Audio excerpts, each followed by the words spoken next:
Baik, apabila kita bercakap berkenaan dengan pandemik COVID-19 itu sendiri, kita melihat bahawa dunia, malahan Malaysia sendiri menerima kesan daripada apa yang berlaku akibat daripada pandemik COVID-19 itu, dan khususnya kepada ekonomi dan juga perkembangan ekonomi.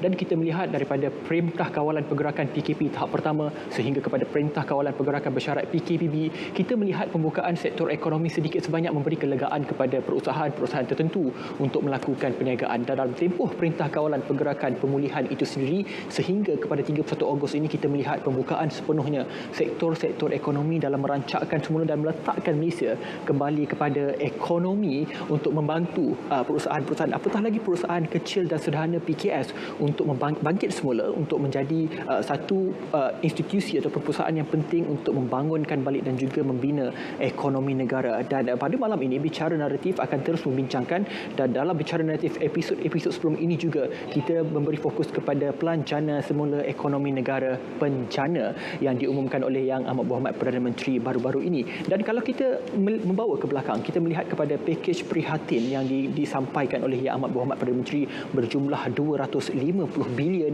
diikuti oleh pakej prihatin tambahan kepada PKS khusus berjumlah 10 bilion, dan kemudian diikuti oleh pakej penjana ekonomi negara ataupun penjana itu sendiri berjumlah 35 bilion. Dalam bila ada 40 inisiatif ini, dan juga memberi satu nafas dan juga ekosistem yang cukup baik kepada perusahaan kecil dan sederhana PKS.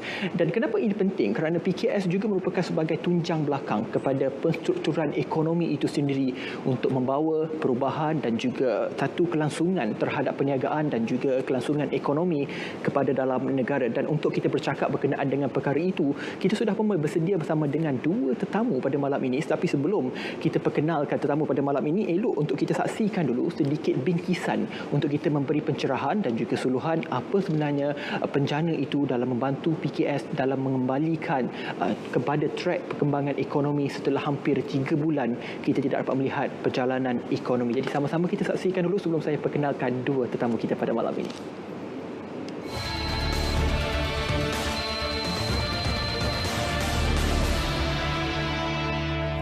Dalam usaha untuk membantu kelangsungan PKS yang terlibat dalam sektor kepentingan yang disasarkan, sektor perbankan akan menawarkan dana tambahan sebanyak 2 bilion ringgit melalui skim pembiayaan PKS Penjana. Pembiayaan ini boleh dipohon mulai pertengahan Jun 2020 dengan had sehingga RM500,000 bagi setiap PKS.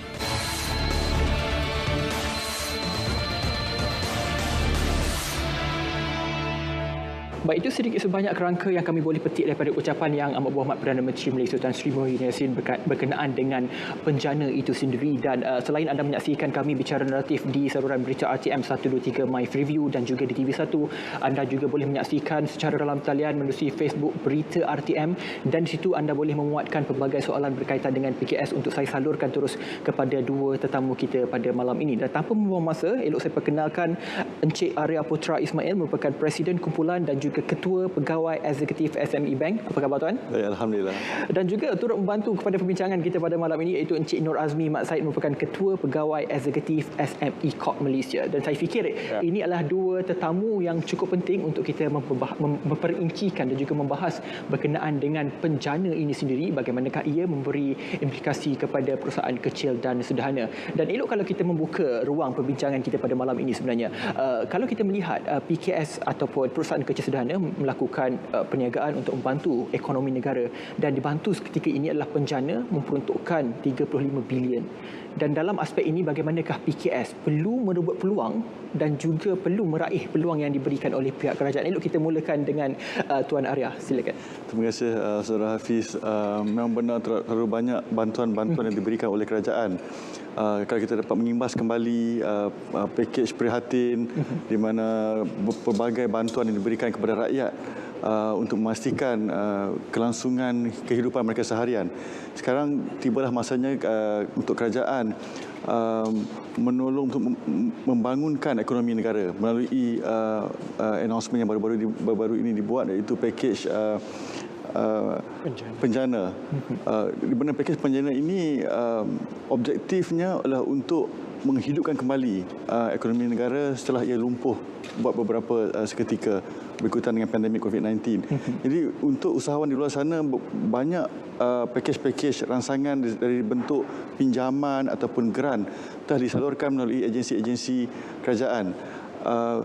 Dan selain daripada pakej-pakej pinjaman, terdapat juga pakej-pakej bukan pinjaman yang saya rasa mungkin para PKS masih belum merebut peluang ini. Apa yang saya maksudkan di sini adalah pakej-pakej latihan yang diberikan melalui agensi-agensi di luar sana. Jadi kedua-dua peluang ini harus direbut secara cepat agar dapat membentuk satu peluang yang baru kepada perniagaan mereka. Baik, kalau saya melihat Cik Nur Azmi memandang tekun Encik Arya berkenaan dengan penjelasan berkenaan bagaimanakah PKS perlu merebut peluang. Namun Cik Nur Azmi sendiri sebagai Ketua Pegawai Eksekutif untuk SME Corp sendiri pastinya menanggung beban yang cukup besar dalam memastikan bahawa perusahaan PKS ini tidak terabai. Kalau kita melihat perusahaan besar sekalipun sudah terancam dan juga terkesan dengan pandemik COVID-19, dan kita faham PKS itu terbahagi kepada sub-sub yang tertentu. Mungkin Tuan Azmi sendiri boleh perincikan berkenaan dengan yang disampaikan oleh penjana itu sendiri. Okey, PKS di Malaysia ni, kita ada hampir 1 juta PKS. Dan hampir, bilangan hampir 1 juta ni adalah lebih kurang 98.5% daripada keseluruhan jumlah penjagaan yang bergerak aktif di dalam negara. Jadi dengan 98.5% ini, PKS kita menyumbang kepada 7.2 juta peluang pekerjaan dalam negara. Ini adalah lebih kurang 66.2% daripada keseluruhan jumlah pekerjaan dalam negara. Dan di samping juga PKS juga menyumbang kepada 38.3% ataupun 500 bilion lebih kepada GDP atau KDNK negara. So di sini kita nampak kepentingan PKS itu sendiri dia menjadi tulang atau tulang belakang kepada aktiviti ekonomi dalam negara. Dan PKS pula kita boleh bagikan kepada 3 kategori. Mereka yang dari kategori mikro dan juga daripada mereka kategori kecil dan juga mereka daripada kategori sederhana. Kita asingkan mereka mengikut hasil jualan mereka ataupun bilangan pekerja mereka. Kalau dalam industri yang kita panggil mikro adalah mereka yang rata-rata 300,000 ke bawah pendapatan mereka setiap tahun ataupun pekerja di bawah 5 orang. So ini mikro. Selain daripada PKS itu juga sebenarnya pakej rancangan ataupun penjana ini juga menyentuh golongan informal. Informal ini adalah mereka yang berniaga tetapi belum berdaftar. So itu juga adalah golongan penjaga usahawan yang juga dititik beratkan juga dalam pakej-pakej, bukan setakat PKS yang berdaftar saja. Baik, menyentuh juga berkenaan dengan pekerjaan. Kalau kita menjangkakan kehilangan pekerjaan dalam jumlah yang besar sekiranya pakej ataupun penjana ini tidak dilakukan oleh pihak kerajaan. Dan kalau kita melihat sendiri dalam penjana itu sendiri dikhususkan beberapa insentif tertentu dalam merancangkan balik perjalanan ataupun perjalanan semula ekonomi negara. Dan kalau kita melihat dalam insentif tersebut adalah insentif subsidi upah. Ya. Bagaimanakah insentif itu mampu membantu dari segi peluang pekerjaan dan juga mikro dan PKS itu sendiri? Ya. Okey, kita kena melihat benda ni sebegini. Pertama, PKS itu sendiri adalah yang pembekal pekerjaan terbesar ke dalam negara, 66.2%, 7.2 juta, bukan sedikit. Dan majoriti penjagaan PKS adalah berbentuk services sector, perkhidmatan. 90%, hampir 90% bentuk perkhidmatan. Dan penjagaan bentuk perkhidmatan ini bergantung kepada premis. Dan apabila dalam tempoh PKP, semua premis ditutup. So jadi bermakna apabila premis ditutup dan PKS, majoriti PKS tidak dapat berniaga. So bila tidak dapat berniaga, dan situasi PKP dan COVID-19 bukanlah satu situasi yang dijangka oleh PKS. Kita kalau kita lihat masa penghujung 2019, masa itu PKS bukanlah prestasinya bukan nampak kira ada kelembapan dan pada awal tahun 2020 bulan Januari dan dijangkakan tahun 2020 PKS akan recover. Tetapi kemudian datangnya COVID-19 memang satu orang kata perkara yang tak dijangka dan PKS tidak bersedia. Apabila PKS tidak bersedia, di situ kita nampak daripada kajian awal kita dulu, PKS boleh tahan majoritinya sebulan atau 2 bulan sahaja tanpa ada aliran tunai revenue mereka. Jadi dalam tempoh PKP itu, kalau PKS dah tak ada aliran tunai dan option utama adalah untuk mereka membuang pekerjaan. So, tapi kita perlu melihat bahawa kalau dibuang pekerjaan, bila ekonomi bergerak semula balik, PKS perlu merekrut semula pekerja. Dan apabila merekrut semula pekerja, tak semestinya pekerja yang direkrut itu adalah pekerja yang terlatih. Mungkin dia perlu spend lagi duit untuk latih pekerja itu supaya jadi mahir seperti sebelumnya.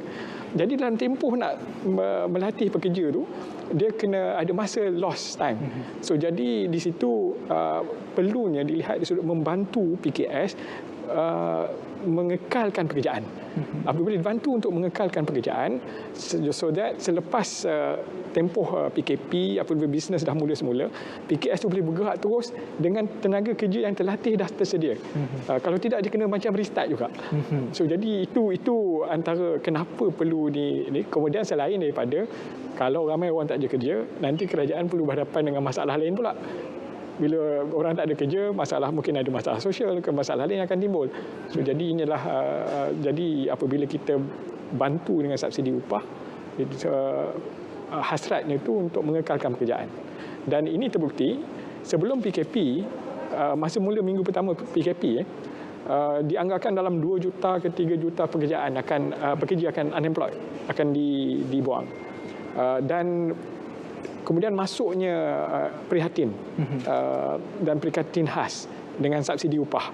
Di situ, seperti yang dilaporkan oleh Laksana, dalam tempoh itu kerajaan telah berjaya mengekalkan 2.2 juta pekerjaan daripada dibuang ataupun di-terminated.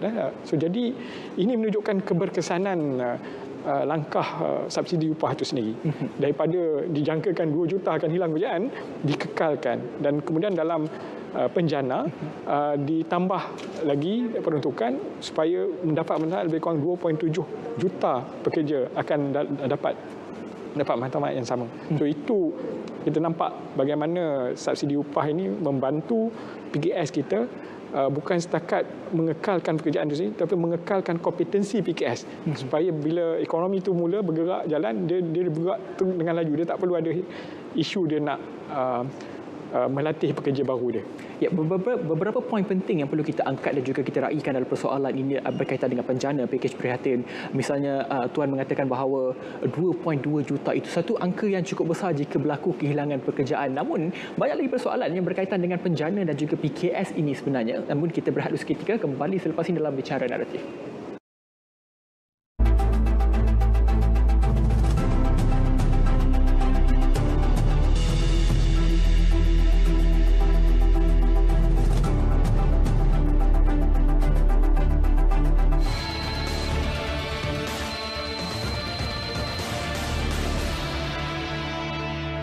Dan untuk perusahaan mikro pula, kerajaan akan mewujudkan pembiayaan mikro penjana dengan kerjasama Bank Simpanan Nasional dan Tekun Nasional bagi pembiayaan sebanyak 400 juta ringgit, di mana 50 juta akan dikhususkan pada usahawan wanita.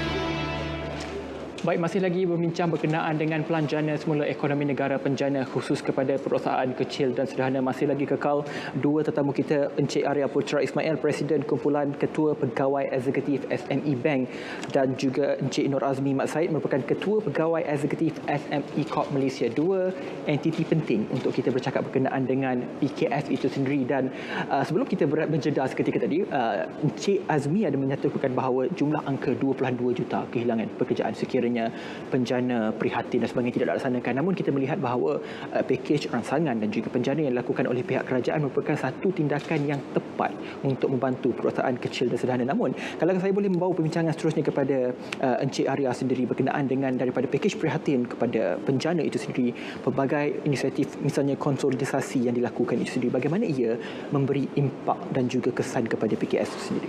Sebenarnya sewaktu kerajaan mengumumkan pakej prihatin sebagai contoh yang subsidi upah tadi adalah untuk meringankan para PKS dari segi kos operasi. Tetapi subsidi upah itu sendiri tidak dapat menampung keseluruhan keperluan aliran tunai sesuatu pekerja bisnes ataupun PKS itu. Terdapat beberapa inisiatif yang dilancarkan oleh Bank Negara seperti moratorium, automatic moratorium selama 6 bulan kepada semua para peminjam dan dana-dana yang akan dikeluarkan pada waktu berkenaan. Moratorium diberikan oleh pihak bank kepada PKS telah menolong lebih lagi bagi mengukuhkan atau menstabilkan aliran tunai, bagi memastikan bukan sahaja pekerja itu tak dibuang, tetapi PKS itu sendiri dapat berdiri ataupun masih dapat beroperasi setelah PKP dikurangkan ataupun diringankan. Dana-dana yang disediakan oleh pihak Bank Negara Malaysia kepada PKS melalui sistem perbankan di Malaysia ada seperti Special Relief Fund yang mulanya dulu hanya 5 bilion, tetapi melihat keperluan para PKS, dana ini telah ditingkatkan kepada 10 bilion. Selain daripada itu, terdapat juga dana-dana yang disediakan bagi membantu PKS untuk menghadapi cabaran setelah COVID-19 ataupun PKP ini ditamatkan. Antara dana-dana yang tersedia seperti agromakanan, all economic sector fund, kita juga dapat automation and digitalization fund. Ini adalah antara dana-dana untuk mempersiapkan para PKS untuk menghadapi cabaran setelah PKP ini ditamatkan kelak. Kemudian timbul pula bantuan kerajaan dalam mengatasi masalah yang dihadapi di negara kita, iaitu penjana. Dalam penjana ini pula untuk SME Bank kami telah diberi mandat untuk memperkasakan sektor pembinaan melalui SME Go. SME Go ini ianya mensasarkan kontraktor G2 dan G3. Dianggarkan lebih kurang 16,000 kontraktor G2 dan G3 akan mendapat manfaat pinjaman daripada SME Bank. Itu adalah amat penting bagi menggerakkan ekonomi di Malaysia. Selain daripada itu, kami juga bertanggungjawab untuk melaksanakan transformasi teknologi di dalam PKS itu sendiri. Ini dapat dilaksanakan dengan adanya STTF ataupun SME Technology Transformation Fund. Dalam STTF ini pula disasarkan kepada para PKS yang mahu mengadaptasikan teknologi ataupun IR 4.0 di dalam perniagaan mereka. Kita pun sudah maklum, kalau perniagaan yang masih melakukan seperti dahulu, sekarang ini ianya mungkin agak sukar. Dan dengan mengadaptasikan teknologi dan digitalisasi dalam perniagaan mereka, ini dijangkakan dapat memberi manfaat secara terus kepada para PKS, terutamanya untuk menghadapi ataupun mengambil peluang yang ada setelah PKP ini dimasukkan kelak. Ya, saya suka perkataan berkenaan dengan adaptasi kepada digital misalnya, sebab kita faham lumrah menjadi seorang usahawan itu perlu mengadaptasi kepada pelbagai perubahan dan menjadikan perubahan itu kepada peluang, menjadikan masalah itu juga sebagai peluang. Namun Encik Nazmi sebagai individu penting dalam menjaga SME itu sendiri, kita melihat apa yang dinyatakan oleh Yang Berhormat Perdana Menteri, iaitu proses pendigitalan kepada PKS itu dalam merancangkan ekonomi, sebab kita melihat ini adalah norma baru dan juga norma baru yang perlu kita terima. Nak tak nak kita perlu juga menggunakan teknologi kecerdasan buatan AI, revolusi industri 4.0. Namun pastinya memberi beban juga kepada PKS dalam mengadaptasi. Mungkin ada perincian berkenaan perkara itu. Okey, mendigitalkan perniagaan sekarang ini dah jadi satu perkara yang mesti. Okey, kalau kita lihat industri 4.0 yang kita nak tuju umpamanya. Sebelum industri 4.0 dulu ada industri 1.0, 2.0, 3.0. Industri 1.0 itu adalah conversion menggunakan steam engine. Maknanya daripada kerja secara manual kita tukar kepada mekanisasi ataupun menggunakan peralatan untuk buat kerja. Industri 2.0 adalah industri di mana dipelopori oleh Ford Motor, di mana pembuatan daripada customize kepada sistem bersistem dalam satu kilang. Dan industri 3.0 adalah di mana industri kita mechanize, automate proses pembuatan itu sendiri. Dan apabila industri 4.0, dia adalah berasaskan kepada connectivity, di mana perlu pendetailan adalah satu perkara yang penting. Kedua, connectivity jalur lebar umpamanya antara komponen yang penting, dan ketiga adalah cyber security itu sendiri. So jadi kita menjangkakan sebelum ini, kalau masuk pada awal tahun hujung tahun 2019 pun, kita menjangkakan paling awal mungkin 2023 baru at least kita boleh dapat cashless transaction diguna pakai di kalangan PKS. Tapi kita lihat sekarang ni, kalau bulan Januari tu kita kata dulu dalam tempoh kita 3 bulan semua orang kena meeting pakai via video conferencing, tak ada orang akan percaya. Tapi sekarang video conferencing dah jadi wajib.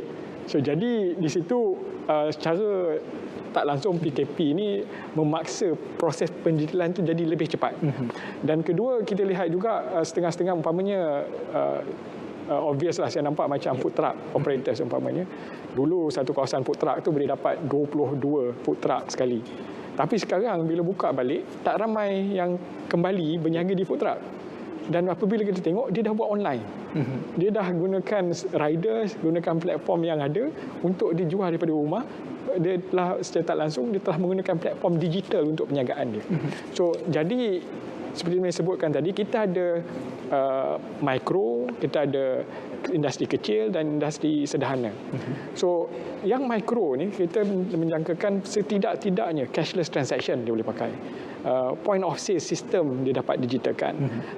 Dan mungkin boleh mechanize atau automate perniagaan dia. Kepada yang kecil, industri kecil, mungkin dia boleh, selain daripada apa yang mikro tadi dah buat, dia mungkin boleh extend kepada penggunaan cloud dalam perniagaan dia, e-platform dalam perniagaan dia, dan mungkin sedikit data analytic, big data yang digunakan. Dan industri sederhana pula, dia perlu, selain daripada apa yang ada daripada industri kecil dan industri mikro tadi, dia perlu sekurang-kurang perlu ada ERP system, enterprise resource planning system. Dia perlu ada robotics mungkin. Dia perlu ada artificial intelligence dalam operation dia. So, jadi setiap tahap PKS itu dia ada lain target dia yang boleh kita sasarkan untuk setiap PKS. Tapi yang penting sekali yang kita nampak, hampir 70% daripada PKS kita adalah golongan mikro. Which is lebih kurang 700,000 lebih. Dan lebih kurang 20% lebih pula, 25% dalam 200,000 lebih adalah golongan kecil.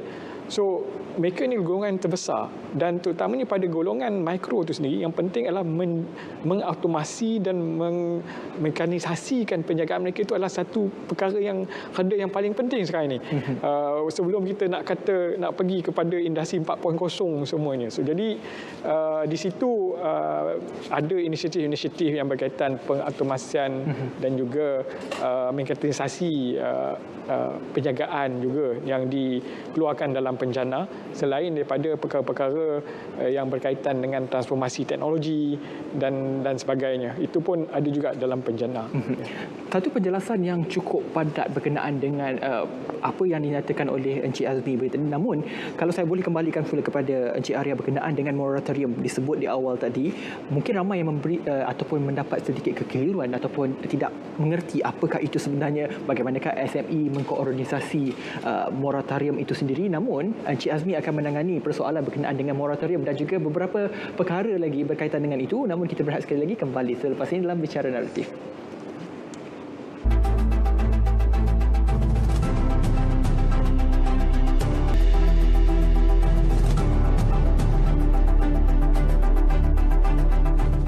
membincangkan berkenaan dengan Pelan Jana Semula Ekonomi Negara Penjana khusus kepada PKS, dan elok saya teruskan pada Cik Arya berkenaan dengan Cik Arya menyebut berkenaan dengan moratorium, dan saya pasti moratorium ini satu perkataan yang cukup popular dan juga cukup perkataan yang baru sebab awal PKP yang dilaksanakan Yang Berhormat Perdana Menteri menyebut perkataan moratorium, iaitu penangguhan bayaran dan sebagainya. Namun ia mencetuskan sedikit kebimbangan dan juga kerisauan dan juga ketidakfahaman kepada peminjam. Dan dalam aspek ataupun konteks PKS ini, bagaimana SME melihat dan bagaimanakah komitmen yang diberikan kepada peniaga dan juga perusahaan kecil sederhana ini melalui SME itu sendiri? Ya. Ini adalah satu topik yang menarik untuk diperbincangkan, kerana saya rasa topik ini dan saya berharap topik ini akan diambil berat oleh para PKS kita. 6 bulan moratorium yang bakal berakhir pada penghujung bulan 9 ini merupakan satu tempoh yang agak lama, agak pendek 6 bulan. Di mana 6 bulan ni para PKS tidak perlu membayar ansuran bulanan kepada pihak bank. Walau bagaimanapun, setelah 6 bulan ini berakhir, apa akan jadi kepada mereka? Mereka terpaksa membuat pembayaran kembali ansuran pinjaman mereka seperti sedia kala, ataupun mungkin lebih tinggi atau sebaliknya. Dan pada masa yang sama, perniagaan mereka tidak dapat tumbuh as fast as komitmen yang perlu dibayar kepada pihak bank. Jadi saranan saya kepada semua PKS di luar sana, sewaktu dalam tempoh moratorium ini, cepat-cepat berhubung dengan pihak bank dan pada masa yang sama lihat kembali apakah perkara-perkara baru yang harus dilakukan ataupun apakah penambahbaikan yang diperlukan kepada bisnes mereka sendiri sebelum berakhirnya moratorium. Kerana saya pasti mungkin majoriti ataupun sebahagian besar PKS memerlukan pertolongan pihak bank setelah moratorium ini berakhir pada penghujung bulan 9. Yang saya dapat jangkakan, salah satu jalan keluar yang pihak bank akan memberi bantuan adalah kebarangkaliannya seperti R&R ataupun rescheduling dan restructuring, penjaduan semula dan juga pensuturan semula pinjaman mereka. Jadi ini adalah satu perkara yang sangat penting untuk para PKS untuk memulakan langkah pertama sekarang. Jangan tunggu sehingga hampir tamat moratorium baru ke pihak bank untuk meneliti ataupun membincangkan perkara ini. Kerana masa akan terlewat, perkara-perkara yang tidak diingini akan berlaku kepada para PKS. Dalam moratorium itu sehingga 6 bulan maksimum yang diberikan oleh pihak kerajaan. Kalau kita melihat cakap-cakap netizen ini, dalam tempoh 6 bulan ini menjadi orang kaya yang sementara. Dalam tempoh itu tak perlu bayar apa-apa, tak perlu bayar kereta dan sebagainya. Namun apa yang dimaklumkan oleh Cik Arya berkenaan dengan tinjauan dilakukan kepada PKS dan melakukan tinjauan ini menyebabkan katanya surprisingly cash reserve itu tidak mencukupi untuk kemandiran ataupun survive PKS itu sendiri. Namun mungkin ada pesanan yang tertentu kepada PKS dalam tempoh moratorium ini, bagaimanakah mereka perlu mengadaptasi dengan duit tengah banyak namun perlu bersedia juga pada masa hadapan. Ada segelintir para PKS yang masih keliru apa itu moratorium. Ada segelintir PKS melihat moratorium ini seperti diskaun yang diberikan oleh pihak bank. Mereka tidak perlu membayar. Tapi secara realitinya moratorium ini adalah penangguhan. Hutang ataupun pinjaman tetap harus dibayar setelah moratorium itu berakhir. Walau bagaimanapun, sewaktu penjimatan pembayaran moratorium yang diberikan oleh pihak bank itu, penjimatan itu haruslah dirancangkan secara baik untuk memastikan penjimatan ini dapat menampung keperluan aliran tunai setelah moratorium ini berakhir. Tetapi seperti yang saya katakan tadi, walaupun moratorium ini diberi, ansuran bulanan akan bermula seperti biasa setelah moratorium ini berakhir. Dan pertumbuhan perniagaan tidak dapat dilakukan secepat yang mungkin. Jadi R&R ataupun risiko dan restructuring amatlah diperlukan kepada semua kepada PKS, terutamanya PKS yang melakukan pekerjaan mereka di dalam sektor-sektor yang berisiko tinggi. Contohnya sektor pelancongan ataupun sektor perkhidmatan. Ini adalah dua sektor yang terjejas teruk yang kita jangkakan setelah moratorium ini berakhir ataupun setelah COVID-19 ini berakhir, mereka tidak dapat bangun secepat yang seperti kita jangkakan. Berlakunya delay lah di situ kan. Ya, sebab saya pernah berbual pakar ekonomi mengatakan bahawa akan berlaku juga pakar ekonomi mengharapkan bahawa berlakunya V ekonomi itu sendiri, pada mana kata tidak perlu berlaku pemulihan yang dalam tempoh yang lama, namun ia mungkin mustahil dan juga tidak mustahil untuk dilakukan.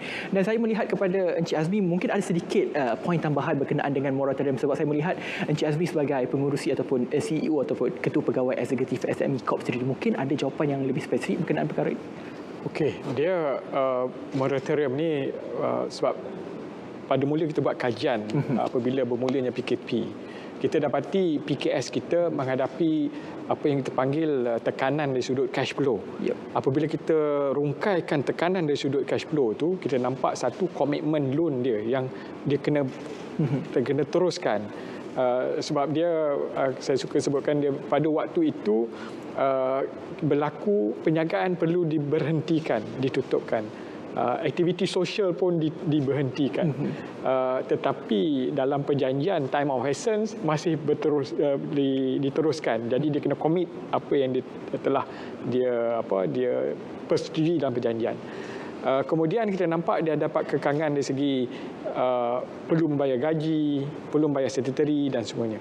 So jadi apabila moratorium ini diperkenalkan adalah untuk membantu usahawan dalam tempoh 6 bulan. Jadi dapat ease of dia punya cash flow. So jadi kalau dia ada untuk membayar premis dia, sewa ataupun loan untuk premis dia ada tempoh 6 bulan untuk dia tak perlu bayar. So jadi duit yang dia ada mungkin boleh digunakan untuk upah dan yang lain untuk membantu. Tapi bergantung pada PKS itu sendiri. Dia kena tengok kemampuan. Kadang-kadang ada yang sebenarnya dia tak perlu buat pun, tapi dia orang kata dia nak buat kan. Jadi ini betul, sebenarnya kena PKS tu memang kena tengok dia perlu atau tak perlu, cash flow dia ada atau tak ada. So jadi mungkin pada peringkat awal dahulu semua orang tak boleh nak agak bila PKP akan berakhir, bila boleh berniaga semula. So dalam tempoh 30 hari, 40 hari itu memang untuk menggunakan moratorium adalah satu jalan yang boleh mereka lakukan. So, cuma dia semata yang disebutkan Cik Arya, mereka perlu lihat cash flow mereka sendirilah. Sama ada mereka boleh bertahan atau tidak, ataupun mereka boleh kembali atau tidak. Terutamanya bila kita memulakan balik dengan penjanaan ekonomi ni, kalau ikut kajian kita mungkin mengambil masa untuk bila bermulanya dibuka semula sektor ekonomi untuk bergerak semula, kita dapati hanya lebih kurang 49.4% sahaja yang mula berniaga. Dan kita dapati daripada kajian awal tu mungkin mengambil masa 1 bulan ke 2 bulan untuk kita mencapai 80% daripada perusahaan ataupun PKS kembali berniaga. So jadi dalam tempoh tu juga PKS berhadapan dengan situasi norma-norma baru yang kena dia perlu melihat semula model perniagaan dia kena lihat semula cash flow dia, situasi perniagaan dia, sama ada dia perlu relocate ke ataupun dia perlu stay dekat situ ke, dan pelbagai perkara yang perlu nilaikan semula. Tak semestinya apa yang dibuat sebelum PKP dia boleh teruskan dengan cara yang sama sebab cara dah berubah. So ini yang bergantung juga kepada usahawan tu untuk melihat senario, situasi supaya dia boleh membuat keputusan yang lebih bijak. Betul. Ya. Saya rasa ramai juga tertanya dan juga menantikan jawapan apabila moratorium ini dilakukan, Encik Arya, dan mereka juga ingin tahu bahawa adakah pihak SME sudah memberikan pinjaman tertentu kepada perusahaan kecil dan sederhana sendiri. Namun ada juga persoalan mengatakan bahawa ada atau tidak pengecualian ataupun kelonggaran diberikan kepada peminjam-peminjam ini daripada SME Bank sendiri. Ya. Sebenarnya di samping penderitaan yang kita hadapi kenaan dengan pandemik COVID-19 ini, ada juga kebaikan yang dihasilkan setelah COVID-19 ini terjadi. Antaranya penambahbaikan proses. Kalau dulu kita proses financing mungkin agak panjang, sekarang kita terpaksa mensingkatkan atau meringkaskan proses atau permohonan pinjaman bagi memastikan pinjaman itu dapat sampai kepada para PKS pada masa yang tepat. Itu adalah salah satu kebaikan yang kita dapat pelajari setelah COVID-19 ini berlaku. Ada juga pertanyaan di mana adakah kelanggaran seperti Saudara Hafiz tanya tadi. Sebenarnya bank adalah satu entiti yang dikawal selia oleh Bank Negara Malaysia yang menitik beratkan pengurusan risiko dan juga kualiti aset. Itu adalah tugas utama bank, kerana bank ni sebagai custodian ataupun penjaga kepada depositor. Walau bagaimanapun, untuk memberi nilai tambah, bank telah pun meringkaskan atau memendekkan masa permohonan ataupun cara permohonan itu sendiri dilakukan tanpa mengurangkan ataupun menidakkan risiko kepada pinjaman tersebut. Itu adalah salah satu contoh yang bank telah lakukan untuk menambahbaikkan bagi memastikan pinjaman itu dapat sampai kepada para peminjam. Contoh macam SRF, dari pengamatan ataupun experience kami, SRF telah dapat diluluskan dalam tempoh 4 hari.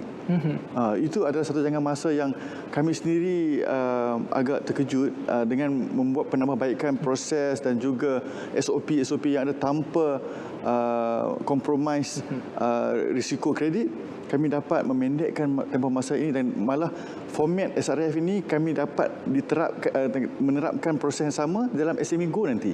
Jadi itulah salah satu nilai tambah yang diberikan kepada para PKS. Saya rasa jawapan yang diberikan oleh Cik Arya berkenaan daripada SME Bank sendiri itu sedikit sebanyak memberi kelegaan kepada peminjam-peminjam baik perusahaan kecil sederhana daripada mikro dan sebagainya, dan ini sebenarnya perbincangan yang cuba kita bawa. Dan namun dalam era normal baharu ataupun normal baharu ini sendiri, kita tidak dapat lari dari segi istilah pendigitalan, dan kerana dalam penjana itu sendiri ada dana automasi dan juga pendigitalan yang perlu kita beri perhatian khusus. Namun naratif itu kita akan perincikan, sebaik sahaja kita berehat sekali lagi kembali selepas ini.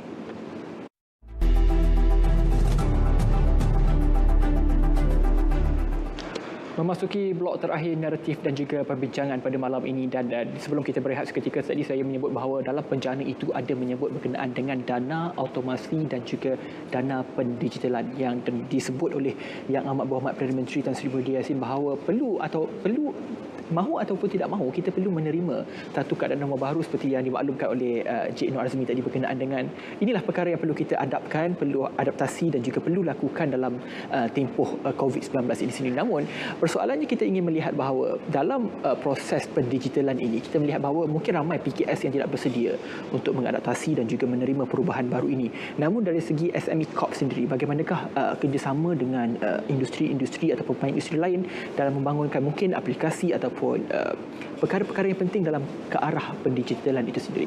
Yes, betul. Pendigitalan itu adalah satu perkara yang orang kata sekarang ni dah jadi new norm pada setiap perniagaan. Kita sebenarnya pada tahun 2019 awal tahun kita ada buat rilis satu kajian yang dibuat bersama Huawei, di mana dalam kajian tu kita dapati lebih 86% daripada PKS dalam negara ini dia computerized, mempunyai komputer. Tetapi hanya lebih kurang 30% sahaja yang bersedia untuk mendigitalkan perniagaan ataupun sudah mendigitalkan perniagaan. Di sini kita nampak gap besar, mana pendigitalan itu perlu dipercepatkan, digalakkan kepada semua PKS.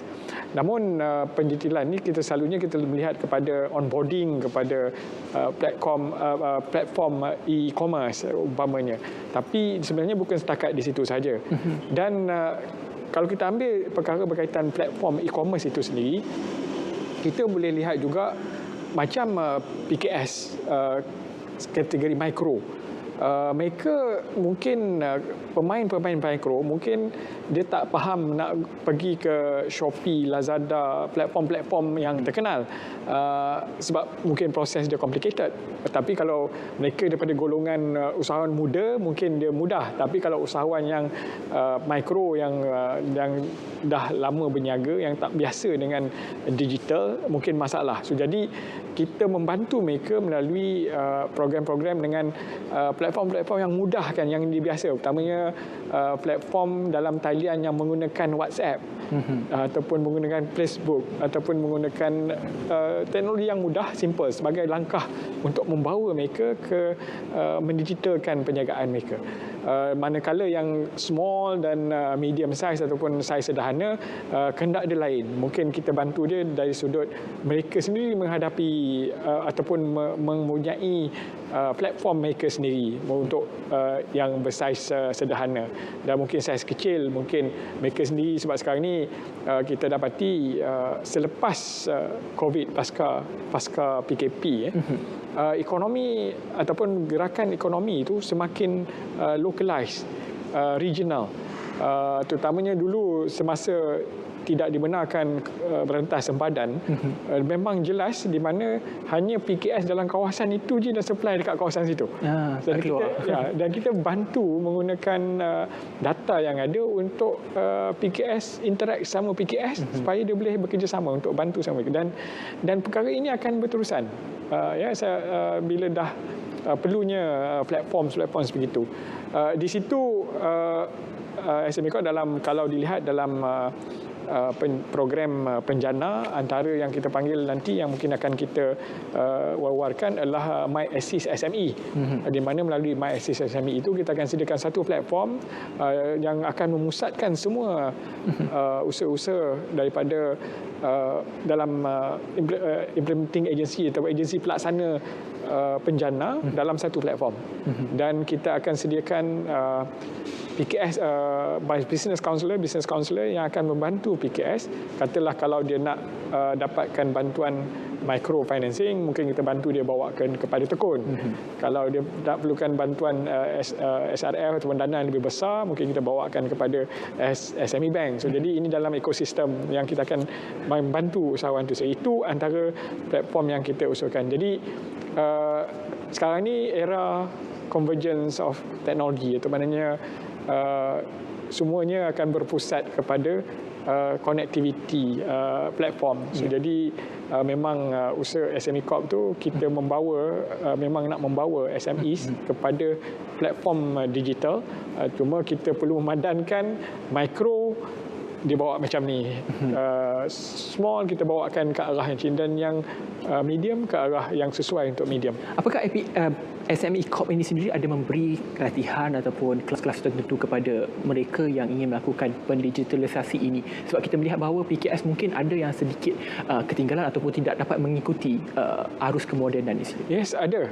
Pertama, program kita dengan Huawei, umpamanya Huawei SME Corp Huawei AI, Adopt and Innovate.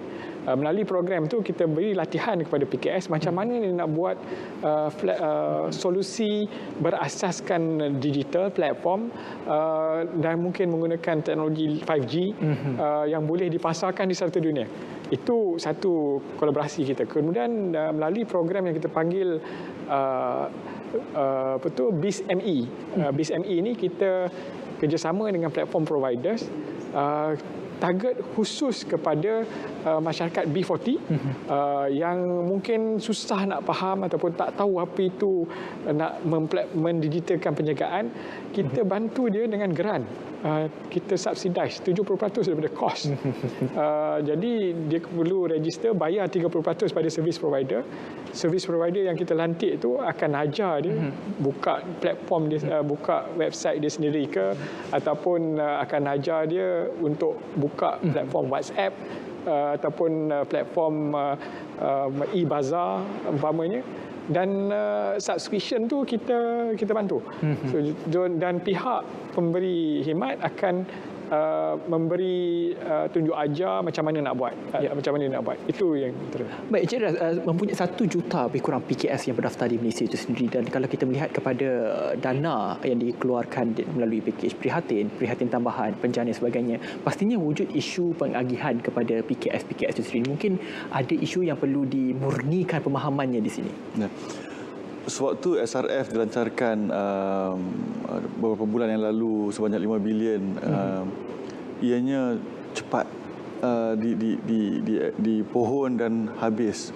Kemudian ditambah lagi 5 bilion. Jadi jumlah besarnya 10 bilion. Dan jumlah 10 bilion ini pun masih tidak mencukupi, di mana para PKS masih menginginkan bantuan-bantuan seperti SRF ini untuk membantu aliran tunai mereka.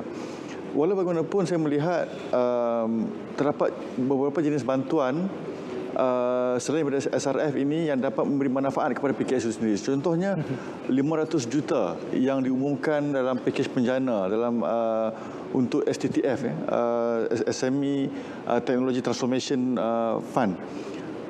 Dana STTF ini dijangka dapat memanfaatkan satu perkhidmatan dan pembuatan. Mereka yang ingin membeli teknologi yang baru, mesin yang baru ataupun software yang baru bagi meningkatkan lagi produktiviti ataupun mengurangkan kos pengeluaran itu sendiri. Jadi terdapat beberapa, seperti yang saya nyatakan tadi, ada selain daripada SRF yang dapat dimanfaatkan oleh para PKS untuk memajukan lagi bisnes mereka pada masa yang akan datang. Baik, berbaki beberapa minit sahaja lagi, mungkin Encik Azmi dan juga Encik Arya boleh merumuskan sikit apakah key point ataupun poin penting yang perlu ditekankan kepada PKS itu sendiri. Encik Azmi. Okey, yang pertama sekali PKS perlu sedar ataupun terima bahawa situasi selepas PKP tak sama dengan situasi sebelum PKP sebelum ini.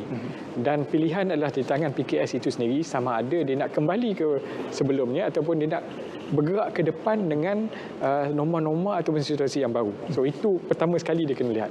Kedua, selepas dia melihat dia kena validasikan penjagaan mereka sama ada dia still relevan atau tidak. Dan kemudian membuat keputusan yang bijak melalui platform ataupun khidmat yang disediakan ataupun bantuan disediakan oleh kerajaan untuk mereka membangun semula penjagaan mereka. Baik, mungkin Encik Arya sendiri mungkin ada daripada pihak SME Bank sendiri yang mengepalai perbankan SME ini, bagaimana antara faktor penting yang perlu ditekankan kepada PKS itu? Okay. Pertama sekali, seperti yang saya nyatakan tadi, tempoh moratorium ini akan berakhir. Jadi ini adalah masa yang tepat untuk anda mendekatkan diri anda kembali kepada pihak bank untuk melihat potensi R&R untuk dilakukan kepada bisnes mereka atau pinjaman mereka. Tetapi sebelum itu, mereka haruslah melihat kembali peluang-peluang yang ada dari segi peluang bantuan keuangan ataupun bukan bantuan keuangan. Untuk SME Bank, kami mempunyai anak syarikat SEDA yang sentiasa bersedia untuk membantu para PKS di sana untuk melihat peluang-peluang yang baru, untuk merancang apakah norma-norma baru yang dapat diterapkan di dalam perniagaan mereka supaya perniagaan mereka lebih mampan setelah PKPP ini dimasukkan. Baik, terima kasih. Saya cukup berpuas hati bersama dengan dua tetamu untuk memperincikan berkenaan dengan pelanjana semula ekonomi negara penjana khususnya kepada PKS. Terima kasih sekali lagi kepada Encik Arya Putra Ismail, Presiden Kumpulan dan Ketua Pegawai Eksekutif SME Bank, dan juga Encik Nur Azmi Mat Said merupakan Ketua Pegawai Eksekutif SME Corp Malaysia. Saya mengharap bahawa jawapan balas yang diberikan oleh kedua-dua tetamu hebat ini berkenaan dengan bagaimanakah penjana membantu merancangkan kembali dan meletakkan Malaysia kepada landasan ekonomi supaya kita terus bergerak maju ke hadapan dan juga kita mampu melawan pandemik COVID-19 ini. Bukan sahaja kita ingin mengurangkan kes, kita ingin juga mengembalikan semula kegemilangan Malaysia untuk menunjukkan bahawa kita mampu bersaing di peringkat global khususnya dalam sektor ekonomi. Baik, terima kasih sekali lagi kepada kedua-dua tetamu. Terima kasih juga kepada penonton yang menonton kami melalui saluran berita RTMI Preview 123 dan juga di TV1, dan juga yang menonton kami secara dalam talian di Facebook Live Berita RTM. Terima kasih. Assalamualaikum dan salam hormat.